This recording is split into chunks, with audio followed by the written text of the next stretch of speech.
नमस्कार। Stories with सत्यम में आपका स्वागत है। आज मैं आपको सुनाऊंगा मुंशी प्रेमचंद्र द्वारा लिखी गई कहानी सज्जनता का दंड। कहानी को सुनने से पहले चैनल को सब्सक्राइब करें ताकि आने वाले वीडियोस आप तक पहुंच सकें।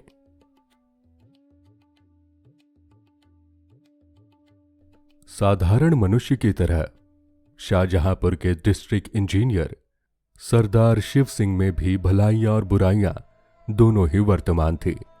भलाई ये थी कि उनके यहां न्याय और दया में कोई अंतर ना था। बुराई ये थी कि वो सर्वथा निर्लोभ और निस्वार्थ थे। भलाई ने मातहतों को निडर और आलसी बना दिया था। बुराई के कारण उस विभाग के सभी अधिकारी उसकी जान के दुश्मन बन गए थे। प्रातःकाल का समय था। वो किसी पुल की निगरानी के लिए तैयार खड़े थे, मगर साइस अभी तक मीठी नींद ले रहा था। रात को उसे अच्छी तरह सहेज दिया गया था और पांव फटने के पहले गाड़ी तैयार कर लेना।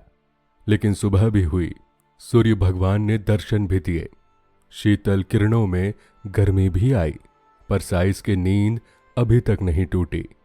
सरदार साहब खड़े खड़े थक कर एक कुर्सी पर बैठ गए। साइस तो किसी तरह जागा, परंतु अर्दली के चपरासियों का पता नहीं। जो महाशय डाक लेने गए थे वो एक ठाकुर द्वार में खड़े चरणामृत की परीक्षा कर रहे थे।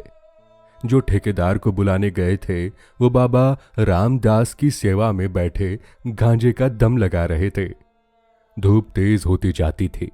सरदार साहब झुंझलाकर मकान में चले गए और अपनी पत्नी से बोले, इतना दिन चढ़ाया, अभी तक एक चपरासी का भी पता नहीं। इनके मारे तो मेरे नाक में दम आ गया है। पत्नी ने दीवार की ओर देखकर दीवार से कहा, यह सब उन्हें सिर चढ़ाने का फल है। सरदार साहब चिढ़कर बोले, क्या करूं, उन्हें फांसी दे दूं? सरदार साहब के पास मोटर कार का तो कहना ही क्या, कोई फिटन भी ना थी। वो अपने इक्के से ही प्रसन्न थे, जिसे उनके नौकर चाकर अपनी भाषा में उड़न खटोला कहते थे। शहर के लोग उसे इतना आदर सूचक नाम ना देकर छकड़ा कहना ही उचित समझते थे। इस तरह सरदार साहब अन्य व्यवहारों में भी बड़े मितव्ययी थे। उनके दो भाई इलाहाबाद में पढ़ते थे। विधवा माता बनारस में रहती थी। एक विधवा बहन भी उन्हीं पर अम्बलित थी। इनके सिवा कई गरीब लड़कों को छात्रवृत्तियां भी देते थे। इन्हीं कारणों से वो सदा खाली हाथ रहते। यहां तक कि उनके कपड़ों पर भी इस आर्थिक दशा के चिन्ह दिखाई देते थे। लेकिन ये सब कष्ट सहकर भी वो लोभ को अपने पास भटकने तक ना देते। जिन लोगों पर उनका स्नेह था वो उनकी सज्जनता को सराहते और उन्हें देवता समझते थे। उनकी सज्जनता से उन्हें कोई हानि ना होती थी। लेकिन जिन लोगों से उनके व्यावसायिक संबंध थे वो उनके सद्भावों के ग्राहक ना थे, क्योंकि उन्हें हानि होती थी। यहां तक कि उन्हें अपनी सहधर्मिणी से भी कभी कभी अप्रिय बातें सुननी पड़ती थी। एक दिन वो दफ्तर आए तो उनकी पत्नी ने स्नेहपूर्ण ढंग से कहा, तुम्हारी ये सज्जनता किस काम की, जब सारा संसार तुम्हें बुरा कह रहा है? सरदार साहब ने दृढ़ता से जवाब दिया, संसार जो चाहे कहे, परमात्मा तो देखता है। रामा ने यह जवाब पहले ही सोच लिया। वो बोली, मैं तुमसे विवाद तो करती नहीं, मगर जरा अपने दिल में विचार करके देखो, तुम्हारी इस सच्चाई का दूसरों पर क्या असर पड़ता है? तुम तो अच्छा वेतन पाते हो। तुम अगर हाथ ना बढ़ाओ तो तुम्हारा निर्वाह हो सकता है। रूखी रोटियां ही मिल पाएंगी, मगर ये 10-10, 5-5 रुपए के चपरासी, मुहर्रिर, दफ्तरी बेचारे कैसे गुजर करेंगे? उनके भी बाल बच्चे हैं, उनके भी कुटुंब परिवार हैं, शादी गमी तिथि त्योहार ये सब उनके पास लगे हुए हैं। भलमनसी का भेष बनाए काम नहीं चलता। बताओ उनका गुजारा कैसे हो? अभी रामदीन चपरासी की घरवाली आई थी, रोते रोते आंचल भीगता था। लड़की सयानी हो गई है, अब उसका ब्याह करना पड़ेगा, ब्राह्मण की जाति, हजारों का खर्च, बताओ उसके आंसू किसके सर पड़ेंगे? ये सब बातें सच थी। इनसे सरदार साहब को इनकार नहीं हो सकता था। उन्होंने स्वयं इस विषय में बहुत कुछ विचार किया था। यही कारण था कि वो अपने मातहतों के साथ बड़ी नरमी का व्यवहार करते थे, लेकिन सरलता और शालीनता का आत्मिक गौरव चाहे जो हो, उनका आर्थिक मोल बहुत कम है। वो बोले, तुम्हारी बातें सब यथार्थ है, किंतु मैं विवश हूं। अपने नियमों को कैसे तोड़ूं? यदि मेरा वश चले तो मैं उन लोगों का वेतन बढ़ा दूं, लेकिन ये नहीं हो सकता कि मैं खुद लूट मचाऊं और उन्हें लूटने दूं। रामा ने व्यंग्यपूर्ण शब्दों में कहा, तो ये हत्या किस पर पड़ेगी? सरदार साहब ने तीव्र होकर उत्तर दिया, ये उन लोगों पर पड़ेगी जो अपनी हैसियत और आमदनी से अधिक खर्च करना चाहते हैं। अर्दली बनकर क्यों वकीलों के लड़के से लड़की ब्याहने को ठानते हैं? दफ्तरी को यदि टहलुए की जरूरत हो तो ये किसी पाप कार्य से कम नहीं। मेरे साइज की स्त्री अगर चांद सिल गले में डालना चाहे तो ये उसकी मूर्खता है। इस झूठी बड़ाई का उत्तरदाता मैं नहीं हो सकता। इंजीनियरों का ठेकेदारों से कुछ ऐसा ही संबंध है जैसे मधुमक्खियों का फूलों से। अगर वो अपने नियत भागों से अधिक पाने की चेष्टा ना करे तो उनसे किसी को शिकायत नहीं हो सकती। ये मधु रस कमीशन कहलाता है। रिश्वत लोक और परलोक दोनों का ही सर्वनाश कर देती है। उसमें भय है, चोरी है, बदमाशी है, मगर कमीशन एक मनोहर वाटिका है जहां ना मनुष्य का डर है ना परमात्मा का भय। यहां तक कि वहां आत्मा की छिपी हुई चुटकियों का भी गुजर हो रहा है। और कहां तक कहें कि उसकी ओर बदनामी आग भी नहीं उठा सकती। ये वो बलिदान है जो हत्या होते हुए भी धर्म का एक अंश है। ऐसी अवस्था में यदि सरदार शिव सिंह अपने उज्जवल चरित्र को इस धब्बे से साफ रखते थे और उस पर अभिमान करते थे तो क्षमा के पात्र थे। मार्च का महीना बीत रहा था। चीफ इंजीनियर साहब जिले में मुआयन करने आ रहे थे, मगर अभी तक इमारतों का काम अपूर्ण था। सड़कें खराब हो रही थी। ठेकेदारों ने मिट्टी और कंकड़ भी नहीं जमा किए थे। सरदार साहब रोज ठेकेदारों की ताकीद करते थे, मगर इसका कुछ फल ना होता था। एक दिन उन्होंने सबको बुलाया। वो कहने लगे, तुम लोग क्या यही चाहते हो कि मैं इस जिले से बदनाम होकर जाऊं? मैंने तुम्हारे साथ कोई बुरा सलूक नहीं किया। मैं चाहता तो आपसे काम छीन कर खुद कर सकता था, मगर मैंने आपको हानि पहुंचाना उचित ना समझा। उसकी मुझे ये सजा मिल रही है। खैर, ठेकेदार लोग यहां से चले तो बातें होने लगी। मिस्टर गोपाल दास बोले, अब आटे दाल का भाव मालूम हो जाएगा। शाहबाज खां ने कहा, किसी तरह इसका जनाजा निकले तो यहां से। सेठ चुन्नीलाल ने कहा, इंजीनियर से मेरी जान पहचान है, मैं उसके साथ काम कर चुका हूं, वो उन्हें खूब लतेड़ेगा। इस पर बूढ़े हरिदास ने उपदेश दिया, यारों, स्वार्थ की बात है, नहीं तो सच ये है कि ये मनुष्य नहीं, देवता है, देवता। भला और नहीं तो साल भर में कमीशन के 10,000 होते होंगे। इतने रुपयों को ठिकरे की तरह तुच्छ समझना क्या कोई सहज बात है? एक हम हैं कि कौड़ियों के पीछे ईमान बेचते फिरते हैं। जो सज्जन पुरुष हमसे एक पाई का रवादार ना हो, सब प्रकार के कष्ट उठाकर भी जिसकी नीयत डवाडोल ना हो, उसके साथ ऐसा नीच और कुटिल बर्ताव करना पड़ता है। इसे अपने अभाग्य के सिवा और क्या समझे? शाहबाज खान ने फरमाया, इसमें तो कोई शक नहीं है कि यह शख्स नेकी का फरिश्ता है। सेठ चुन्नीलाल ने गंभीरता से कहा, हां साहब, बात तो वही है जो तुम कहते हो, लेकिन किया क्या जाए? नेकियती से तो काम नहीं चलता। ये दुनिया तो छल कपट की है। मिस्टर गोपाल दास बीए पास थे। वो गर्व के साथ बोले, इन्हें जब इस तरह रहना था तो नौकरी करने की क्या जरूरत थी?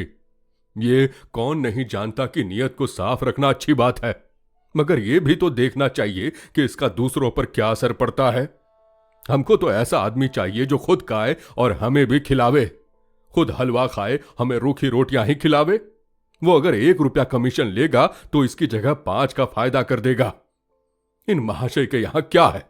इसलिए आप जो चाहें कहें, मेरी तो कभी इनसे निभ नहीं सकती। शाहबाज खां बोले, हां, नेक और पाक साफ रहना जरूरी है, अच्छी चीज है, मगर ऐसी नेकी ही से क्या, जो दूसरों की जान ले ले। बूढ़े हरिदास की बातों की जिन लोगों ने पुष्टि की थी वो सब गोपाल दास की हां में हां मिलाने लगे। निर्बल आत्माओं में सच्चाई का प्रकाश जुगनू की तरह चमका। सरदार साहब की एक पुत्री थी। उसका विवाह मेरठ के एक वकील के लड़के से ठहरा था। लड़का होनहार था, जाति कुल का ऊंचा था। सरदार साहब ने कई महीने की दौड़ धूप में इस विवाह को तय किया था और सब बातें तय हो चुकी थी, केवल दहेज का निर्णय नहीं हुआ था। आज वकील साहब को एक पत्र आया। उसने इस बात का भी निश्चय कर दिया, मगर विश्वास, आशा और वचन के बिल्कुल प्रतिकूल। पहले वकील साहब ने एक जिले के इंजीनियर के साथ किसी प्रकार का ठहराव व्यर्थ समझा, बड़ी सस्ती उदारता प्रकट की, इस लज्जित और घृणित व्यवहार पर खूब आंसू बहाए। मगर जब ज्यादा पूछताछ करने पर सरदार साहब के धन वैभव का भेद खुल गया, तब दहेज का ठहराना आवश्यक हो गया। सरदार साहब ने आशंकित हाथों से पत्र खोला। 5,000 रुपए से कम पर विवाह नहीं हो सकता। वकील साहब को बहुत खेद और लज्जा थी कि वो इस विषय में स्पष्ट होने पर मजबूर किए गए, मगर वो अपने खानदान के कई बूढ़े खुर्राट, विचारहीन महात्माओं के हाथों बहुत तंग थे। उनका कोई वंश ना था। इंजीनियर साहब ने एक लंबी सांस खींची।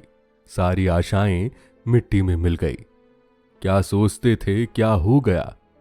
विकल होकर कमरे में टहलने लगे। उन्होंने जरा देर पीछे पत्र को उठा लिया और अंदर चले गए। विचार की कि यह पत्र रामा को सुनावे, मगर फिर ख्याल आया कि यहां सहानुभूति की कोई आशा नहीं।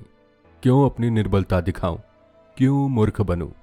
वो बिना बातों के बात ना करेगी, ये सोचकर वो आंगन से लौट गए। सरदार साहब स्वभाव के बड़े दयालु थे और अपने कोमल हृदय आपत्तियों में स्थिर नहीं रह सकता। वो दुख और वो ग्लानि से भरे हुए सोच रहे थे कि मैंने ऐसे कौन से बुरे काम किए हैं जिनका मुझे ये फल मिल रहा है। बरसों की दौड़ धूप के बाद जो कार्य सिद्ध हुआ था वो एक क्षण मात्र में नष्ट हो गया। अब वो मेरी सामर्थ्य से बाहर है, मैं उसे नहीं संभाल सकता। चारों ओर अंधकार है, कहीं आशा का प्रकाश नहीं, कोई मेरा सहायक नहीं। उनके नेत्र सजल हो गए। सामने मेज पर ठेकेदारों के बिल रखे हुए थे। वो कई सप्ताहों से यूं ही पड़े थे। सरदार ने उन्हें खोल कर भी ना देखा था। आज इस आत्मिक ग्लानि और नैराश्य की अवस्था में उन्होंने इस बिलों को सतृष्ण आंखों से देखा। जरा से इशारे पर ये सारी कठिनाइयां दूर हो सकती है। चपरासी और क्लर्क केवल मेरी सम्मति के सहारे सब कुछ कर लेंगे। मुझे जबान हिलाने की भी जरूरत नहीं, ना मुझे लज्जित ही होना पड़ेगा। इन विचारों का इतना प्राबल्य हुआ कि वो वास्तव में बिलों को उठाकर गौर से देखने और हिसाब लगाने लगे कि उसमें कितनी निकासी हो सकती है। मगर शीघ्र ही आत्मा ने उन्हें जगा दिया। मैं किस भ्रम में पड़ा हुआ हूं। क्या उस आत्मिक पवित्रता को जो मेरी जन्म भर की कमाई है केवल थोड़े से धन पर अपर्ण कर दूं, जो मैं अपने सहकारियों के सामने गर्व से सिर उठाई चलता था, जिससे मोटर कार वाले भ्रातागण आंखें नहीं मिला सकते थे, वही मैं आज अपने उस सारे गौरव और मान को, अपनी संपूर्ण आत्मिक संपत्ति को 10-5 हजार रुपयों पर त्याग दूं? ऐसा कदापि नहीं हो सकता। अब उस कुविचार को परास्त करने के लिए जिसने क्षण मात्र के लिए उन पर विजय पा ली थी, वो उस सुनसान कमरे में जोर से ठठाकर हंसे। चाहे ये हंसी उन बिलों ने और कमरे की दीवारों ने ना सुनी हो, मगर उनकी आत्मा ने अवश्य सुनी। उस आत्मा को एक कठिन परीक्षा में पार पाने पर परम आनंद हुआ। सरदार साहब ने उन बिलों को उठाकर मेज के नीचे डाल दिया, फिर उन्हें पैरों से कुचला। तब इस विजय पर मुस्कुराते हुए वो अंदर गए। बड़े इंजीनियर साहब नियत समय पर शाहजहांपुर आए। उनके साथ सरदार साहब का दुर्भाग्य भी आया। जिले के सारे काम अधूरे पड़े हुए थे। उनके खान सामा ने कहा, हुजूर, काम कैसे पूरा हो? सरदार साहब ठेकेदारों को बहुत तंग करते हैं। हेड क्लर्क ने दफ्तर के हिसाब को भ्रम और भूलों से भरा हुआ पाया। उन्हें सरदार साहब की तरफ से ना कोई दावत दी गई, ना कोई भेंट। तो क्या वो सरदार साहब के नातेदार थे जो गलतियां ना निकालते? जिले के ठेकेदारों ने एक बहुमूल्य डाली सजाई और उसे बड़े इंजीनियर साहब की सेवा में ले जाकर हाजिर किए। वो बोले, हुजूर चाहे गुलामों को गोली मार दे, मगर सरदार साहब का अन्याय अब नहीं सहा जाता। कहने को तो कमीशन नहीं लेते, मगर सच पूछिए तो जान ले लेते हैं। चीफ इंजीनियर साहब ने मुआयने की किताब में लिखा, सरदार शिव सिंह बहुत ईमानदार आदमी हैं। उनका चरित्र उज्जवल है, मगर वो इतने बड़े जिले के कार्य का भार नहीं संभाल सकते। परिणाम ये हुआ कि वो एक छोटे से जिले में भेज दिए गए और उनका दर्जा भी घटा दिया गया। सरदार साहब के मित्रों और स्नेहियों ने बड़े समारोह से एक जलसा किया। उसमें उनकी धर्मनिष्ठा और स्वतंत्रता की प्रशंसा की। सभापति ने सजल नेत्र होकर कंपित स्वर में कहा, सरदार साहब के वियोग का दुख हमारे दिल में सदा खटकता रहेगा। ये घाव कभी ना भरेगा। मगर फेयरवेल डिनर में ये बात सिद्ध हो गई कि स्वादिष्ट पदार्थों के सामने वियोग का दुख दुस्मय नहीं। यात्रा के सामान तैयार थे। सरदार साहब जलसे से आए तो रामा ने उन्हें बहुत उदास और मलिन मुख देखा।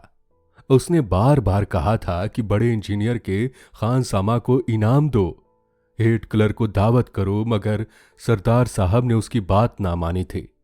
इसीलिए जब उसने सुना कि उनका दर्जा घटा और बदली भी हुई, तब उसने बड़ी निर्दयता से अपने व्यंग बाण चलाए। मगर इस वक्त उन्हें उदास देखकर उससे ना रहा गया। बोली, क्यों इतने उदास हो? सरदार साहब ने उत्तर दिया, क्या करूं, हंसूं? रामा ने गंभीर स्वर से कहा, हंसना ही चाहिए। रोए तो वो जिसने कौड़ियों पर अपनी आत्मा भ्रम की हो, जिसने रुपयों पर अपना धर्म बेचा हो। वो बुराई का दंड नहीं है, ये भलाई और सज्जनता का दंड है। इसे सानंद झेलना चाहिए। ये कह उसने पति की ओर देखा तो नेत्रों में सच्चा अनुराग भरा हुआ दिखाई दिया। सरदार साहब ने भी उसकी ओर स्नेहपूर्ण दृष्टि से देखा। उनकी हृदयश्वरी का मुखारविंद सच्चे आमोद से विकसित था। उसे गले लगाकर वो बोले, रामा, मुझे तुम्हारी ही सहानुभूति की जरूरत थी। अब मैं इस दंड को सहर्ष सहूंगा। तो दोस्तों, ये थी आज की कहानी। यदि कहानी और कहानी सुनाने का तरीका आपको पसंद आया हो तो चैनल को सब्सक्राइब कर हमें सपोर्ट करें। फिर मुलाकात होगी एक नई और दिलचस्प कहानी के साथ, सिर्फ स्टोरीज विद सत्यम पर।